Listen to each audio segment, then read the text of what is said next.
Good morning students. আজি আৰু এটা শৰ্ট ট্ৰিক লৈ আহিছো।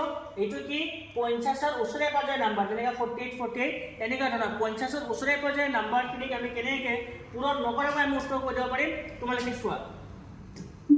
ইয়াত কি কৰিবা তোমালোকে প্ৰথমতে আছে 48 48 লগত পূৰণ কৰিব লাগে।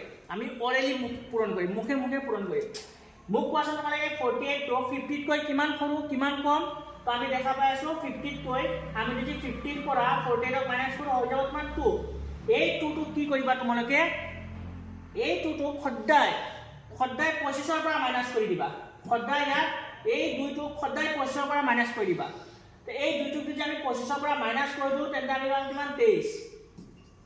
আৰু যাক আমি মাইনাস কৰিছো 25 ৰ পৰা তাক বৰ্গ কৰি স্কয়াৰ কৰি লিখি দিয়া। তো 2 ৰ বৰ্গ কিমান হ'ব? 2 দুটাক পূৰণ কৰি দিয়া। তো 2 দুটাক যদি আমি পূৰণ কৰো হৈ যাব কিমান 4।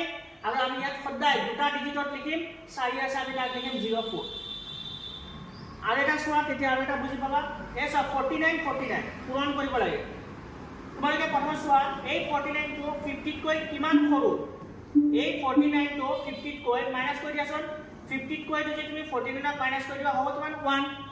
এই 1 টো তুমি সদায় কি কৰিবা 25 ৰ পৰা মাইনাস কৰিবা। 25 ৰ পৰা তোমালোকে এই 1 টো যদি মাইনাস কৰা হৈ যাব কিমান 24। আৰু তোমালোকে যাক মাইনাস কৰিছা এই 1 টোক মাইনাস কৰিছা এই 1 টোকে বৰ্গ কৰি ইয়াত লিখি দিয়া। তো 1 ৰ বৰ্গ মানে 1 দুটা পূৰণ কৰিলে কিমান হ'ব? 1 গুণ 1 হ'ব। খালি আমি ইয়াত দুটা ডিজিটত লিখিম সেইটো মানে তাৰ আগত এটা 0 লগাই দিয়া। Answer finish. তেনেকৈ আমাৰ 49 41 41 দুটা যদি আমি পূৰণ কৰো কিমান হ'ব চোৱা।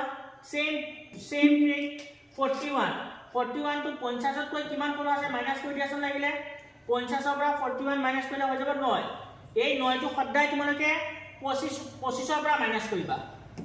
এই 9 টো সদায় 25 ৰ পৰা তোমালোকে মাইনাস কৰিবা। তো 25 ৰ পৰা যদি 9 যায় হৈ যাব এইটো কিমান 16। লিখি দিয়া 16।